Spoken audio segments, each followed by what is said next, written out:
ചില ടോപ്പിക്ക് സംസാരിക്കുമ്പോൾ ആ ടോപ്പിക്കിൽ ഇൻവോൾവ് ആയിട്ടുള്ള ആളുകൾ നമുക്ക് വളരെ പേഴ്സണലി അറിയുന്നവരായിരിക്കും. അവരുടെ റിയൽ ലൈഫ് ഇൻസിഡൻസ് ആയിരിക്കും. ചില ടോപ്പിക്കുകൾ സംസാരിക്കുമ്പോൾ ചിലപ്പോൾ കുറച്ച് റെസ്ട്രിക്ഷൻസ് വരാറുണ്ട്. ചില സമയത്ത് ഞാൻ ചിന്തിക്കാറുണ്ട്, പക്ഷേ ഇവരുടെ ഈ റിയൽ ലൈഫൊക്കെ ഇങ്ങനെ എക്സ്പോസ്ഡ് ആകുമ്പോൾ നമ്മളിത് എടുത്ത് വെച്ച് സംസാരിക്കുമ്പോൾ ഇനി നാളെ അവരെ കാണുമ്പോൾ അവരെ മുഖം നമ്മൾ കാണുമ്പോൾ what kind of explanation we will give, അങ്ങനത്തെയൊക്കെ കാര്യങ്ങൾ, വാട്ട് ഐ വിൽ ഗീവ് എന്നുള്ളത്. But end of the day എൻ്റെ ജോബ് ഇതാണ്. ഞാൻ ചെയ്യുന്നത് ഇങ്ങനത്തെ കോണ്ടൻറ്റുകളായതുകൊണ്ട് I have to do, no other options. But rare of the rarest കേസിൽ ഞാൻ ചിലപ്പോൾ മിണ്ടാതിരിക്കാറുണ്ട്. But this is not a rare of rarest cases. So Resul പൂക്കുട്ടിയും സജിനയും 4 വർഷമായി പ്രണയത്തിൽ. വിവാഹമുടനെ ഉണ്ടാകുമെന്ന് സൂചനകൾ. റസൂൽ പൂക്കുട്ടിയുടെയും സജിന നൂറിൻ്റെയും ഒരു ഫോട്ടോ. ഇത് ആക്ച്വലി സജിന എസ്റ്റർഡേ സ്റ്റോറി ഇട്ട ഒരു ഫോട്ടോ ആണ്.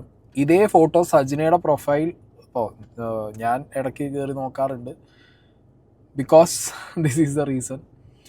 കുറച്ച് കാര്യങ്ങൾ ആദ്യം മുതലേ അറിയുന്നത് കൊണ്ട്, കുറച്ച് കാലമായിട്ട് അറിയുന്നത് കൊണ്ട് ഞാനിങ്ങനെ ഇടയ്ക്ക് നോക്കാറുണ്ട് പ്രൊഫൈൽ. അപ്പോൾ ഇതേപോലെ photo, the same photo with a smiley on his face. Resul പൂക്കുട്ടിയുടെ മുഖത്തൊരു സ്മൈലി വെച്ചിട്ടുള്ള പോസ്റ്റൊക്കെ ഇതിന് മുമ്പ് ഇട്ടിട്ടുണ്ട്.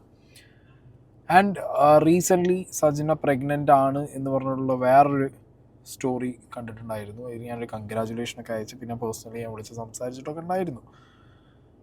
ഇതിപ്പോൾ മൂപ്പൻസ് വ്ളോഗിലെ മൂപ്പൻ ശരത്ത് വീഡിയോ ചെയ്ത സമയത്ത് അതിനകത്ത് ഞാൻ കുറച്ച് എന്താ പറയുക, ആഴ്ചകൾക്ക് മുമ്പ് ഫിറോസ് ഖാൻ്റെ ഒരു വീഡിയോൻ്റെ കമൻറ്റ് ബോക്സിനകത്ത് I name it as Kutty files എന്ന് പറഞ്ഞുള്ളൊരു കോമൻറ്റ് ഇട്ടിട്ടുണ്ടായിരുന്നു.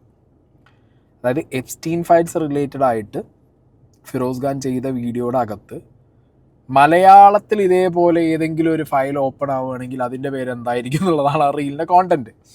ഞാൻ പറഞ്ഞു I name it as Kutty files. Y? Because റസൂൽ പൂക്കുട്ടി കുട്ടി ഫയൽസ് എന്നുള്ള രീതിക്ക് ഞാനൊരു സർക്കാസ്റ്റിക് സാധനം. വൈ? ബിക്കോസ് നമുക്ക് ലൈക്ക് എന്താ പറയുക, ഒരു ഇൻറ്റ്യൂഷൻ ഉണ്ടാവുമല്ലോ ഇവിടെ. ബിക്കോസ് എന്തിനാണ് ഫിറോസ് ഖാൻ അങ്ങനെ ഒരു വീഡിയോ അപ്പോൾ പോസ്റ്റ് ചെയ്തത് എന്നുള്ളതിൽ എൻ്റെ ഒരു ഇൻറ്റ്യൂഷൻ എന്തായിരുന്നു വെച്ചാൽ, okay, he is pointing out someone's life, someone spoiled his life. ഈ സാധനത്തിലേക്ക് പോയിൻ്റ് ഔട്ട് ചെയ്യുകയാണ് എന്നുള്ളത് തോന്നിയത് കൊണ്ട് ഞാൻ സർക്കാസ്റ്റിക് ആയിട്ടുള്ളൊരു കോമൻ്റ് ആയിരുന്നു അത്. അന്നൊന്നും ഫിറോസ് ഖാൻ എന്നോട് അതിനെക്കുറിച്ച് ചോദിക്കാനോ കാര്യങ്ങൾ എക്സ്പ്ലെയിൻ ചെയ്യാനോ ഒന്നും വന്നിട്ടുണ്ടായിരുന്നില്ല. But today he came to me. ഈ കാര്യങ്ങളപ്പോൾ ഇന്നലെ സജിന ഒരു ലൈവ് ഇട്ടിട്ടുണ്ടായിരുന്നു. ആ ലൈവ് കണ്ടവർക്കറിയാം what is the content of that live എന്നുള്ളത്. പെട്ടെന്നുള്ളൊരു ലൈവ് ആയതുകൊണ്ട് തന്നെ അതാരും സ്ക്രീൻ റെക്കോർഡ് ചെയ്തൊന്നും എടുത്തു വെച്ചില്ല. ബട്ട് ദ സെയിം കോണ്ടൻറ്റ്, റസൂൽ പൂക്കുട്ടി റിലേറ്റഡ് ആയിട്ടുള്ള കോണ്ടൻറ്റ് തന്നെയാണ് അതിനകത്ത് പറഞ്ഞത്. Because they are in relationship. അപ്പോൾ ശരത്ത് വീഡിയോ ചെയ്ത സമയത്ത് ശരത്ത് പറഞ്ഞു, സായി ഇതിലൊരു വീഡിയോ ചെയ്യും അല്ലെങ്കിൽ ചെയ്യുന്നുണ്ടാവും, അപ്പോൾ നമുക്ക് കൂടുതൽ അറിയാം. ആൻഡ് ഇത് ഭയങ്കരമായിട്ട് എസ്കലേറ്റ് ആയി. കുറേ പേര് എനിക്ക് പേഴ്സണലി അയച്ചു തന്നിട്ട്, Sai what is the issue, എന്താണ് സംഭവം. ആക്ച്വലി ഞാൻ സജിനയും വിളിച്ചിട്ടുണ്ട്, ഫിറോസിനെയും വിളിച്ച് സംസാരിച്ചിട്ടുണ്ട്. ഐ നെവർ തോട്ട് ഇങ്ങനത്തെ ഇവരുടെ ഈ സൈഡ് പുറത്ത് വരുന്നുള്ളത്. ഓക്കെ, വരരുതേ എന്നായിരുന്നു എൻ്റെ മനസ്സിൽ ഞാൻ ആഗ്രഹിച്ചുകൊണ്ടിരുന്നത്. Again Y? ബിക്കോസ് 2 വർഷം മുമ്പ് ഇവരുടെ ഡിവോഴ്സ് കാര്യം നമ്മൾ അറിഞ്ഞ സമയത്ത്, ഇവർ ഇൻ്റർവ്യൂയിലൂടെയൊക്കെ നമ്മൾ അറിയിച്ച സമയത്ത്, എൻ ഐഡിയൽ ഡിവോഴ്സ്ഡ് പീപ്പിൾ എന്നുള്ള രീതിക്കാണ് ഞാനും സംസാരിച്ചിട്ടുണ്ടായിരുന്നത്. കാരണം ഫിറോസ് ഖാൻ വന്നിട്ട് സജിനേനെ കുറ്റം പറയുന്നില്ല, സജിന വന്ന് കൂടുതലായിട്ട് ഫിറോസ് ഖാനെ കുറ്റം പറയുന്നില്ല. എന്നാൽ മീഡിയൻ്റെ മുന്നിൽ കൃത്യമായിട്ട് അവർ സെപ്പറേറ്റഡ് ആയി, നിങ്ങൾ ഡിവോഴ്സ്ഡ് ആയി, ബട്ട് ലീഗലി ഇപ്പോഴും ഒരു ഡിവോഴ്സ്ഡ് അല്ല. ആൻഡ് ഇവരുടെ ഈ വെരി പേഴ്സണൽ ലൈഫിൽ ഉണ്ടായ കുറേ ഇൻസിഡൻറ്റ്സ് ഇതിലേക്ക് എന്തുകൊണ്ട് എത്തി എന്നുള്ളതിൻ്റെയൊക്കെ കാര്യങ്ങൾ ഈ പറഞ്ഞ ഇന്നലെ ഈ പുറത്ത് വന്ന ഈ ഒരു പെർട്ടിക്കുലർ പിക്ചർ ആൻഡ് പേഴ്സണൊക്കെ റിലേറ്റ് ചെയ്തിട്ടുള്ള കാര്യങ്ങളാണ്. പുറത്ത് നമ്മൾ കഴിഞ്ഞ 2 വർഷം മുന്നുള്ള ഇൻ്റർവ്യൂ മുതൽ കേൾക്കുന്നത് വളരെ മ്യൂച്വൽ റെസ്പെക്റ്റോടു കൂടി, വളരെ അങ്ങോട്ടും ഇങ്ങോട്ടും പരസ്പരം നല്ല ടേംസിൽ നല്ല സൗണ്ടിൽ പിരിഞ്ഞ 2 വ്യക്തികൾ എന്നാണ്. ആൻഡ് വേറെ കുറേ ഇവൻറ്റുകളിലും നിങ്ങൾ സജിനയും ഫിറോസിനെയും ഒക്കെ ഒപ്പം കണ്ടിട്ടും ഉണ്ടാവും. അപ്പോഴും പലരും കമൻറ്റ് ബോക്സിൽ പറഞ്ഞിട്ടുണ്ടായിരുന്നു, വാവ്, 2 പേരും അടിപൊളിയാണല്ലോ, ഇങ്ങനെ ആവണം, പിരിഞ്ഞാലും ഭാര്യ ഭർത്തൃ ബന്ധം പിരിഞ്ഞാലും ഇവർ അടിപൊളിയായിട്ട് മുന്നോട്ട് പോകുന്നുണ്ടല്ലോ എന്നുള്ള രീതിയിലുള്ള കോമൻസ് ഒക്കെ അതിനടിയിലുണ്ടായിരുന്നു. But later on when I heard Sajina side, ഇന്ന് ഫിറോസ് ഖാൻ എന്നോട് സംസാരിച്ചൊരു ടോണുണ്ട്, അതായത് ഹൗ ഇറ്റ് സ്പോയിൽഡ് എന്നുള്ളൊരു സാധനം, അതൊക്കെ ഭയങ്കര ഡാർക്കാണ്. ഓക്കെ, അപ്പോൾ ഞാൻ ആ ഫിറോസ് ഖാൻ ഇട്ട വീഡിയോ, എപ്സ്റ്റീൻ ഫയൽസ് റിലേറ്റഡ് ആയിട്ട് ഇട്ട വീഡിയോ ഞാനിവിടെ പ്ലേ ചെയ്യാം. എപ്സ്റ്റീൻ ഫയൽ, അതിൻ്റെ ഞെട്ടലിലാണ് പലരും. ആരാധിച്ചിരുന്ന പല ബിംബങ്ങളും ഉടഞ്ഞ് തരിപ്പണമായിരിക്കുകയാണ്. പക്ഷെ എനിക്ക് വലിയ ഞെട്ടലോ കാര്യങ്ങളൊന്നും ഉണ്ടായില്ല. കാരണം ഇവിടെ നമ്മുടെ ഇൻഡസ്ട്രിയിൽ ഇതുപോലൊരു ഫയൽ ഒരിക്കൽ തുറക്കപ്പെടും. നിങ്ങൾ ആരാധിക്കുന്ന പലരും അന്ന് ഉടഞ്ഞ് തരിപ്പണമാകും. അതിൽ ചില വലിയ വലിയ അവാർഡുകൾ വാങ്ങിയ, അതായത് വേൾഡിൽ തന്നെ ഏറ്റവും ഫേമസ് ആയിട്ടുള്ള അവാർഡ് വാങ്ങിയ ചില മലയാളി, അവരൊക്കെ ഇതിലും ഈ ഫയൽ നമ്മൾ കണ്ടതിലും വികൃതമായി പലരെ യൂസ് ചെയ്തിട്ടുള്ള ആൾക്കാരാണ്. അത് എന്തായാലും കാലം അത് തെളിയിച്ചിട്ടേ വിടുന്നുള്ളൂ. അന്ന് ഈ ഇപ്പം കണ്ട ഈ ഞെട്ടലിനേക്കാളും അതീവ ഞെട്ടലായിരിക്കും നിങ്ങൾക്കുണ്ടാവുന്നത്. നിങ്ങൾ ഇന്ന് ആരാധിക്കുന്ന പല ബിംബങ്ങളും ഡെഫിനറ്റ്ലി അഞ്ഞു തരിപ്പണം. ഇപ്പോൾ എൻ്റെ ഈ വാക്ക് നിങ്ങൾക്ക് ഒരു പക്ഷേ വെറും കളിയായിട്ടായിരിക്കും തോന്നുന്നത്. തീർച്ചയായും, കാരണം നിങ്ങൾക്ക് ചിന്തിക്കാൻ പോലും പറ്റില്ല, നിങ്ങളിങ്ങനെ ആരാധിച്ച് വലിയ സ്ഥാനത്ത് വച്ചിരിക്കുന്ന പല ബിംബങ്ങളും വെയിറ്റ് ആൻഡ് സീ. യെസ്, വലിയ ആരാധിച്ച ബിംബങ്ങൾ, ലോകത്തിലെ തന്നെ ഏറ്റവും വലിയ അവാർഡ് നേടിയ ബിംബം. So is definitely pointing out Resul Pookutty എന്നുള്ളത് ഇപ്പോൾ എല്ലാവർക്കും വളരെ ഓബ്വിയസ് ആയിട്ട് അറിയാം. ബിഗ് ബോസ് ഇറങ്ങിയതിന് ശേഷം തന്നെ ഇമ്മീഡിയറ്റ്ലി കുറച്ചങ്ങോട്ട് കഴിഞ്ഞപ്പോഴത്തേക്ക് ഇവർ പിരിഞ്ഞതാന്ന് പറയുന്നുണ്ട്. 4-5 വർഷമായിട്ടുള്ള റിലേഷനാണെന്നുള്ളത് സജിന പറയുന്നുണ്ട്. ഇന്നലെ ലൈവ് കണ്ടവർക്ക് അറിയാം. സോ അങ്ങനത്തെ ഒരു സാഹചര്യം നോക്കുമ്പോൾ 2 വർഷം മുമ്പ് മാത്രമാണ് ഇവർ ഡിവോഴ്സിൻ്റെ കാര്യം പുറത്ത് ലോകത്തിനോട് പറഞ്ഞത്. സോ അതിന് മുമ്പ് തന്നെ ഇവരുടെ ലൈഫിൽ ഇഷ്യൂസ് ആർ ദെയർ. ഇപ്പോൾ സജിനയോട് ചോദിച്ചു കഴിഞ്ഞാൽ ഓബിയസ്ലി സജിനയ്ക്ക് പറയാനുണ്ടാവുക, അല്ലെങ്കിൽ പറയാനുണ്ടാവുക എന്നല്ല, സജിന പറയുന്നത് തന്നെ എനിക്കൊരു ലൈഫില്ലേ, that's my choice, that is my choice എന്നാണ്. Yes, definitely it's her choice. ഇനി ഫിറോസിനോട് ചോദിച്ചു കഴിഞ്ഞാൽ ഫിറോസിന് പറയാനുള്ളത്, എടാ എനിക്കൊരു ഒരു ഒരു ഒരു ഒരാൾ സഹിക്കുന്നതിനും അല്ലെങ്കിൽ ഒരാൾ അനുഭവിച്ചതിനും ഒരു കാര്യം പറയാനുണ്ടാവില്ലേ. There is a pain. ഒരു ബന്ധം എന്ന് പറഞ്ഞു കഴിഞ്ഞാൽ അത് നിന്നു പോകുമ്പോൾ there is definitely a pain, and that pains deliver ചെയ്യുന്നത് വേറൊരാളാണ്. ഓക്കെ, അപ്പോൾ അയാൾക്കൊരു കർമ്മ കിട്ടും, അല്ലെങ്കിൽ ഇതൊക്കെ പുറത്ത് വരും എന്ന് പറയുമ്പോൾ it has to come out one day എന്നാണ് ഫിറോസിൻ്റെ. ഇനിയിപ്പോൾ ഞാൻ പറഞ്ഞു, ഇതൊന്നും ഞാനായിട്ട് പറയേണ്ട കാര്യങ്ങളല്ല, ഞാനായിട്ട് പറയൂല. But when they starts to tell, ഒപ്പം ഞാനും പറയും. ഓക്കെ, അതുകൊണ്ട് ഇപ്പം ഞാനൊന്നും പറയില്ല. സി, ദിസ് പേഴ്സൺ, ദിസ് റസൂൽ പൂക്കുട്ടി ഡെഫിനറ്റ്ലി ഇയാൾക്ക് കർമ്മ ഹിറ്റ് ചെയ്യുമെന്ന് ഞാൻ പറയും. ഓക്കെ, ഇനി ഇതിൻ്റെ പേരിൽ റസൂൽ പൂക്കുട്ടി ഇന്നോട് ഇനി എന്ത് പുകിലിന് വന്നിട്ടും എനിക്ക് കാര്യമില്ല. കാരണം അങ്ങനെ പുകിലിന് വരികയാണെന്നുണ്ടെങ്കിൽ ഡെഫിനറ്റ്ലി ഇതിലും വലിയ വമ്പന്മാരുടെ അടുത്ത് പുകിലിന് പോയ ഒരാളാണ്.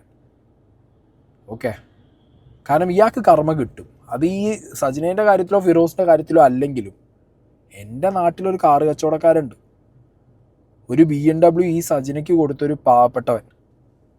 ആ പാവപ്പെട്ടവനെ 1.5 ലക്ഷം രൂപ കൊടുക്കാതെ ആ പാവപ്പെട്ടവനെ 8-10 ദിവസം പോലീസ് പിടിച്ച് അകത്ത് കിടത്തി അവൻ്റെ ജീവിതം ഇല്ലാതാക്കി, നാട്ടുകാരുടെയും വീട്ടുകാരുടെയും മുന്നിൽ അവനൊരു സ്വർണം കട്ട കള്ളനാക്കി. അവനെ ഒരുപാട് കളിപ്പിച്ച് ഒരു പരുവത്തിലാക്കിയിട്ടുണ്ട്. അതിലിടപെട്ടത് ഈ പൂക്കുട്ടിയാണ്, മോളിന്ന് വിളിച്ച് പറയിപ്പിച്ചിട്ട്. മനസ്സിലായോ? അതിൻ്റെ കുറേ നാറിയ കഥകൾ ഇന്ന് എനിക്ക് എൻ്റെ നാട്ടിൽ നിന്ന് കിട്ടി. ഡെഫിനറ്റ്ലി അതിൻ്റെ കർമ്മ തീർക്കാതെ പൂക്കുട്ടിക്ക് പോകാൻ പറ്റില്ല മുന്നിട്ട്. സജിനയ്ക്കോ അതിൽ ഇൻവോൾവ്മെൻ്റ് ഉണ്ടാവും. ആ കാര്യങ്ങളൊക്കെ എന്താണെന്നുണ്ടെങ്കിലും ഞാൻ പറയും. എനിക്ക് ഇവരുടെ പേഴ്സണൽ ലൈഫ് പറയണമെന്നില്ല. ഓക്കെ, അത് അവർ എന്താ വെച്ചെങ്കിൽ പറഞ്ഞിട്ട് പോട്ടെ. ബട്ട് ഈ കാര്യം, ഇത് ഇന്നാണ് ഞാൻ അറിഞ്ഞത്. ഇതിൻ്റെ നാട്ടിലുള്ള മനുഷ്യൻ, നമ്മളൊക്കെ അറിയുന്ന ആൾ, നമ്മൾ കണ്ടിട്ടുള്ള മുഖങ്ങൾ, അങ്ങനത്തെ ഒരാളെ, ഇപ്പോൾ നമ്മളെ മലപ്പുറത്ത് വന്ന് നമ്മളെ മലപ്പുറത്ത് പാവം കച്ചവടം ചെയ്ത് ജീവിക്കുന്ന ഒരാളെ ഏതെങ്കിലും രീതിയിൽ ട്രാപ്പിലാക്കി പറ്റിച്ച് രക്ഷപ്പെട്ട്, അല്ലെങ്കിൽ അതൊന്നൊരു മുതലെടുപ്പ് നടന്നിട്ടുണ്ട് എന്നുണ്ടെങ്കിൽ അയാളെ ഞാൻ സപ്പോർട്ട് ചെയ്യും. കാരണം എനിക്ക് എൻ്റെ നാട്ടുകാരൻ വലുതാണ്. മനസ്സിലായില്ലേ? ആ ഫാമിലി വലുതാണ്, ആ മനുഷ്യൻ വലുതാണ്. അയാൾ ഇന്നിൻ്റെ മുന്നിൽ വന്ന് കരഞ്ഞിട്ടുണ്ടെന്നുണ്ടെങ്കിൽ നാളെ ആ കാര്യം ഞാൻ പുറത്തു കൊണ്ടുവരും. ഓക്കെ, അപ്പോൾ ആ കർമ്മ റസൂൽ പൂക്കുട്ടി എഴുതി വെച്ചോ, അത് ഡെലിവർ ആവും. ഫൈൻ. അതിനിപ്പോൾ എത്ര മുതിർന്ന എന്താ പറയുക സ്ഥാനത്തിരിക്കുന്ന എത്ര പിടിപാടുള്ള വ്യക്തിയാണെന്നുണ്ടെങ്കിലും വിഷയമുള്ള കാര്യമല്ല. അല്ലെങ്കിൽ അയാളെ മാന്യമായ രീതിയിൽ സെറ്റിലാക്കുക. മാന്യമായ രീതിയിൽ ആ കേസ് എന്ത് ചെയ്യുക, മാന്യമായ രീതിക്ക് ആവണേ, ഉടായ്പല്ല, മാന്യമായ രീതി. മനസ്സിലായോ? അതിൻ്റെ ഡീറ്റെയിൽസൊക്കെ ഞാൻ വരും ദിവസങ്ങളിൽ പറയാം. ഓക്കെ, ഇനി ഞാൻ പറഞ്ഞല്ലോ ഇപ്പോൾ ഫിറോസ് ഖാനായിട്ട് ഒരു സ്റ്റോറി ഉണ്ടെന്ന്. The truth always come out in the end. No matter how hard anyone tries to hide it or stop it, lies are just temporarily delayed to the inevitable. സത്യങ്ങൾ പുറത്ത് വരും തന്നെയാണ് ഫിറോസ് എഴുതിയിടുന്നത്. ഫിറോസ് ഖാൻ അങ്ങനെ എഴുതിയിടുമ്പോൾ ഫിറോസ് ഖാനും മേക്ക് ഷുവർ, ഓക്കെ, സജിനയ്ക്ക് ഒരു side പറയാനുണ്ടാവും. Definitely സജിനയുടെ സൈഡിൽ നിന്ന് വരുന്ന കാര്യങ്ങളെന്ന് പറയുന്നത് ഇതുവരെ നമ്മൾ ഇൻ്റർവ്യൂവിൽ കണ്ട മറ്റേ ബട്ടർ ചെയ്ത് ഇങ്ങനെ സോഫ്റ്റനാക്കി, അയ്യോ ഫിറോസ് ഖാൻ ഇനി എന്തൊക്കെ ചെയ്താലും ഇങ്ങനെ ഈ സജിനയുടെ ഒരു സൈഡായിരിക്കില്ല ഫിറോസ് ഖാൻ റിസീവ് ചെയ്യാൻ പോകുന്നത്. ഫിറോസ് ഖാൻ സജിനയെക്കുറിച്ചോ റസൂൽ പൂക്കുട്ടിയെക്കുറിച്ചോ പറയാൻ പോകുന്നതും ഇതേ ബട്ടർ ചെയ്ത, അയ്യോ അവൾ എൻ്റെ മക്കളുടെ അമ്മയായിരുന്നു അതുകൊണ്ട് അവൾ എന്ന് പണ്ട് പറഞ്ഞിരുന്ന ഫിറോസ് ഖാൻ ചിലപ്പോൾ ഇനി പറയുമ്പോൾ സജിനയുടെ അതായിരിക്കില്ല പറയാൻ പോകുന്നത്. മനസ്സിലായില്ലേ? സോ അതാണ്, സത്യങ്ങൾ സത്യങ്ങളായിട്ട് തന്നെ ഇരിക്കട്ടെ. ഇപ്പോൾ വന്നത് വന്നു. ഞാൻ സജിനോട് വളരെ കൃത്യമായിട്ട് ചോദിച്ചതാണ്. ഞാൻ എവിടെ ഇത് പറഞ്ഞിട്ടില്ല. ഞാനിത് അറിഞ്ഞത് മുതൽ ഞാൻ നിങ്ങളോട് പേഴ്സണലി സംസാരിച്ചു, ഞാനത് ഡ്രോപ്പ് ചെയ്ത് കളഞ്ഞു. ബട്ട് നിങ്ങളെ കയ്യിൽ നിന്ന് ഇത് എന്തിനു പോയി, എന്തുകൊണ്ട് ഇത് പോയി? ദാറ്റ്സ് എ ഹാർഡ് ക്വസ്റ്റ്യൻ അല്ലേ? ഉത്തരം പറയാൻ ഭയങ്കര പാടായിരിക്കും. പക്ഷേ എന്തോ ഒരു സാഹചര്യത്തിൽ അവരത് ചെയ്തു, സ്റ്റോറി ഇട്ടു, പബ്ലിക്കും ആക്കി, പ്രഗ്നൻ്റ് ആണെന്നുള്ളതും പറഞ്ഞു. Actually this Pookutty have like എന്താ പറയുക, അയാൾക്ക് വേറെ ഫാമിലി ലൈഫുണ്ട്, അതിനെ ബാധിക്കും. ഇവർക്ക് വളർന്നു വരുന്ന 2 കുട്ടികളുണ്ട്, അവരെ ബാധിക്കും. ആൻഡ് പാസ്റ്റ് ഡിഗ് ചെയ്ത് തുടങ്ങിക്കഴിഞ്ഞാൽ എല്ലാവരുടെ പാസ്റ്റും സീനാണ്. ഇതൊക്കെ കാര്യങ്ങളൊക്കെ ചാടാൻ തുടങ്ങും. വൈ? എന്തിന്? അതാണ് എഗെയിൻ ചോദ്യം. ഒരു നേരത്തെ എന്തെങ്കിലുമൊക്കെ ഒരു തരം പ്രൊവോക്കേഷനും ഉള്ളു അല്ലേ? എന്താണെങ്കിലും ഞാൻ ഇതിപ്പോൾ നമ്മുടെ മൂപ്പൻ വീഡിയോ ചെയ്ത് എൻ്റെ കമൻറ്റ് പുറത്ത് വന്ന്, കമൻറ്റ് കുറേ ആൾക്കാർ എനിക്കെടുത്ത് അയച്ചു തന്ന്, മൂപ്പൻ പറഞ്ഞത് കേട്ടിട്ട് കുറേ ആൾക്കാർ വന്ന് അങ്ങനെ ഇന്നെ വന്ന് പ്രൊവോക്ക് ചെയ്തിട്ട് പോലും I'm not going to tell anything more or less. Okay, പക്ഷേ എൻ്റെ നാട്ടിലുള്ള ആ മനുഷ്യൻ ഇന്ന് എൻ്റെ മുന്നിൽ വന്ന് ഇരുന്ന് കരഞ്ഞത് അത് വേറെ സ്കീമാണ്. ഓക്കെ, അതിന് സജിനയാണെങ്കിലും റസൂൽ പൂക്കുട്ടിയാണെങ്കിലും നാളെ ഉത്തരം പറഞ്ഞേ പറ്റൂ. ഫൈൻ. കാരണം ഒരാളെ കയ്യിൽ നിന്ന് നിങ്ങളൊരു കാറ് മേടിച്ചിട്ടുണ്ടെങ്കിൽ അതിൻ്റെ സെറ്റിൽമെൻറ്റ്സ് നിങ്ങൾ ക്ലിയറായിട്ട് നടത്തണം. ഇല്ല ആ കാറിന് എന്തെങ്കിലും പ്രശ്നം ഉണ്ടെന്നുണ്ടെങ്കിൽ നിങ്ങൾ ലീഗലി അതിൻ്റെ പ്രൊസീജിയേഴ്സായിട്ട് മുന്നോട്ട് പോകണം.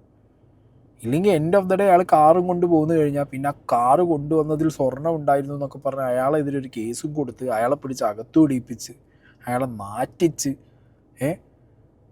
അതാണോ ചെയ്യേണ്ടത്?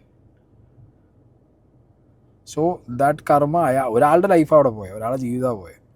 സോ ദാറ്റ് കർമ്മ വിൽ കം. അത് അടിക്കാൻ തുടങ്ങി, അത്രയേ ഉള്ളൂ ഇതിനകത്ത്.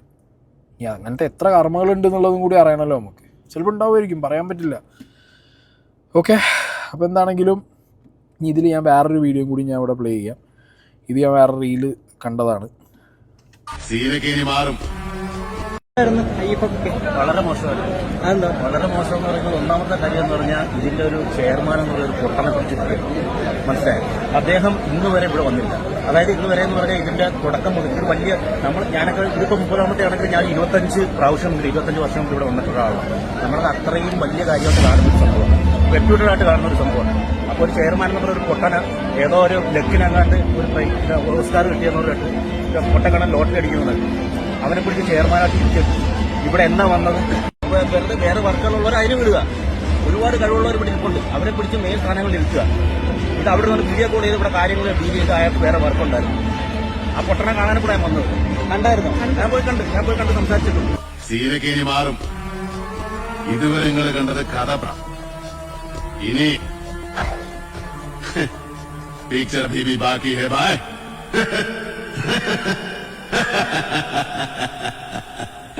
ഓക്കെ, അത് നിങ്ങൾക്ക് മനസ്സിലായല്ലോ ഇപ്പോൾ എന്തുകൊണ്ടായിരുന്നു റസൂൽ പൂക്കുട്ടിയോട് ഇത്രത്തോളം ഫിറോസ് ഖാന് ദേഷ്യം ഉള്ളത് എന്നുള്ളതിൻ്റെ റീസൺ ഇപ്പോൾ ഇത് പുറത്തു വന്നപ്പോൾ എല്ലാവർക്കും പിടികിട്ടിക്കാണ്. ചലച്ചിത്ര അക്കാദമി ചെയർമാൻ എന്നുള്ള നിലയ്ക്ക് അയാളുടെ റെസ്പോൺസിബിലിറ്റീസ് കൃത്യമായി ചെയ്തില്ല എന്നുള്ളത് കൊണ്ടോ, അല്ലെങ്കിൽ അവിടെ IFFK നടന്ന സമയത്ത് അയാളുടെ പ്രസൻസ് അവിടെ കാണിച്ചില്ല എന്നുള്ളത് കൊണ്ടോ ഉള്ള ദേഷ്യമായിരുന്നില്ല ഫിറോസ് ഖാന്. ഫിറോസ് ഖാൻ്റെ ദേഷ്യം സജിനയുമായിട്ടുള്ള ഇയാളുടെ റിലേഷനായിരുന്നു. It's as simple as that. പിന്നെ സജിനയ്ക്ക് എന്താണെങ്കിലും ഈ സ്റ്റേജിൽ നടന്ന ഈ വിഷയത്തിൽ she have another version. Everything like സജിനയ്ക്കൊരു വേർഷനുണ്ട്, ഫിറോസ് ഖാൻ വേറൊരു വേർഷനുണ്ട്. ഡെഫിനറ്റ്ലി ഞാൻ പറയുന്നു, once everything starts to come out, ഇത് മറ്റേ ഈ വലിയ ചാക്കിൻ്റെ അടിയിലൊരു തൊള്ളട്ട് കൊടുത്ത പോലെ, ഇത് പിടിച്ചാലും ഞെക്കിയാലും നിൽക്കൂല, ഇതിങ്ങനെ പോന്നുകൊണ്ടിരിക്കും, ഒക്കപ്പാടെ കൂടി ചാടും പുറത്ത്, പിന്നെ ആകെ വിഷയമായിരിക്കും. അതിലേക്കൊന്നും പോവാതെ പരസ്പരം പറഞ്ഞ് സെറ്റിലാക്കി അങ്ങോട്ടും ഇങ്ങോട്ടും കോംപ്രമൈസിൽ പോയാൽ ദാറ്റ്സ് വെൽ ആൻഡ് ഗുഡ്. അതിൻ്റെ കൂട്ടത്തിൽ ഇങ്ങനൊരു പാവത്തിൻ്റെ മുകളിൽ ഇങ്ങനത്തെ ഒരു കേസ് വിട്ടുകൊടുത്ത് ഉള്ള സ്വാധീനവും പവറും ഉപയോഗിച്ച് അയാളെ ഒതുക്കി, അയാളെ അകത്തിട്ട്, അയാളെ നാറ്റിച്ച്, അയാളെ ഈ പാവം കാറ് കൊടുത്തവനിട്ട് മറ്റോടത്താക്കാനാണെങ്കിൽ അത് വേറെ കളി. ഓക്കെ, അത് ഞങ്ങൾ മലപ്പുറത്തല്ല, ഞങ്ങൾ പേഴ്സണലായിട്ട് മലപ്പുറം എന്ന് പറഞ്ഞ് തന്നെ ഞങ്ങൾ എടുക്കും. അപ്പം അതൊക്കെ ഒന്ന് ഞാൻ പറഞ്ഞല്ലോ, അങ്ങനത്തെ കാര്യങ്ങളൊക്കെ ചെയ്യാതെ പവർ ഉപയോഗിക്കണോ, സ്ഥാനങ്ങളുടെ ആ പൊസിഷൻ്റെ ഇത് ഉപയോഗിച്ചോ, നല്ല കാര്യത്തിന് ഉപയോഗിച്ചോ, പാങ്ങളെ തലയ്ക്ക് കൊട്ട ഉപയോഗിക്കരുത്, എസ്പെഷ്യലി ടു കുട്ടി. ഓക്കെ, അപ്പോൾ ഓക്കെ ഗൈസ്, അപ്പോൾ എന്താണെങ്കിലും ഞാൻ ഇന്ന് ഷിയാസിനെ കണ്ടിരുന്നു, ഷിയാസ് കരീമിനെ. ചെങ്ങായി ഇതിനോട് വന്ന് ചോദിച്ചു, എടാ ഇങ്ങനെ സാധനം വന്നിട്ടുണ്ടല്ലോ. ഞാൻ പിന്നെ ഷിയാസിനോട് കൂടുതലൊന്നും പറഞ്ഞു, ഷിയാസിനോട് പറഞ്ഞു കൂടുതലൊക്കെ ഇങ്ങനെ പറയാൻ വന്നു കഴിഞ്ഞാൽ ഷിയാസെ കുറേ തനിക്കും പറയേണ്ടിവരും പറഞ്ഞിട്ട് ഞാൻ വിട്ടത്. ഇതിങ്ങനെയാണ്, ഇതൊക്കെ ചുറ്റിക്കറങ്ങിയിട്ടുണ്ടല്ലോ, ആകെ മൊത്തം ഒരു വേറെ ലെവൽ സാധനങ്ങളാണ്, പറഞ്ഞിട്ട് കാര്യമില്ല. കമൻ്റ് ഇട്ട് പോയതാണ് ഇപ്പോൾ ഞാൻ ചെയ്ത ഏറ്റവും വലിയ വള്ളി. ചുമ്മാ ഒരു ആവേശത്തിന് കയറിയിട്ടതാണ്. കാരണം ഇതൊന്നും ഇവരൊന്നും പുറത്ത് ഇവരായിട്ട് പറയുന്നൊന്നും ഞാൻ വിചാരിക്കുന്നില്ലല്ലോ. ചുമ്മാ നമ്മളൊരു സാധനം ഇട്ടിട്ട് പോയി കഴിഞ്ഞു. പിന്നെ അതിട്ട് ഇത്രയും ആഴ്ചകൾക്ക് ശേഷം ഇതിങ്ങനെ പൊട്ടുന്നുള്ളത് നമ്മളറിഞ്ഞു. പൊട്ടിയപ്പോൾ എല്ലാവരും കൂടി ഇപ്പോൾ കമൻറ്റ് ഇടണ്ടിന്നില്ല എന്നായി പുല്ല്. മനുഷ്യന് ഇൻസ്റ്റാഗ്രാമിലൊക്കെ തുരുത്തുരാ വന്നുകൊണ്ടിരിക്കുന്നു. ചേട്ടാ പറ ക്യൂരിയോസിറ്റിയാണ്. ഇല്ലെങ്കിൽ നാളെ ഇതേപോലെ ഇന്ന് മൂപ്പിട്ടു, നാളെ 3-4 ചാനലിന് ഇട്ടു, സായിക്കറിയാം സായി പറയുന്നില്ല, സായിക്കറിയാം സായി പറഞ്ഞു, അറിയുമായിരുന്നു. മനസ്സിലായോ? സ്റ്റോറി വരുമ്പോഴും ഓരോ പോസ്റ്റുകൾ വരുമ്പോഴും പേഴ്സണലി സംസാരിക്കുമ്പോഴും ഒക്കെ അറിയുമായിരുന്നു. ബട്ട് അത് അവരുടെ പേഴ്സണൽ ചോയ്സ്. എന്ത് ചെയ്യാൻ പറ്റും? ആ പേഴ്സണൽ ചോയ്സിൽ അവർ ഹാപ്പിയാണ്, സജിന ഹാപ്പിയാണ്, ഫിറോസ് അല്ല. ഒരാളുടെ ലൈഫ് പോയി എന്ന് പറയുന്നു, ഒരാൾക്ക് ലൈഫ് കിട്ടിയെന്ന് പറയുന്നു. നമ്മളെന്ത് ചെയ്യും? ഒന്നും പറയാനില്ല അതിനകത്ത്. ഇതൊക്കെ ഒരുപാട് വയസ്സുള്ള ആൾക്കാരുടെ പരിപാടിയാണ്, ചെറിയ കുട്ടികളുമില്ല. ഇവർക്കൊക്കെ കുട്ടികളുണ്ട്. ഓക്കെ എന്നാൽ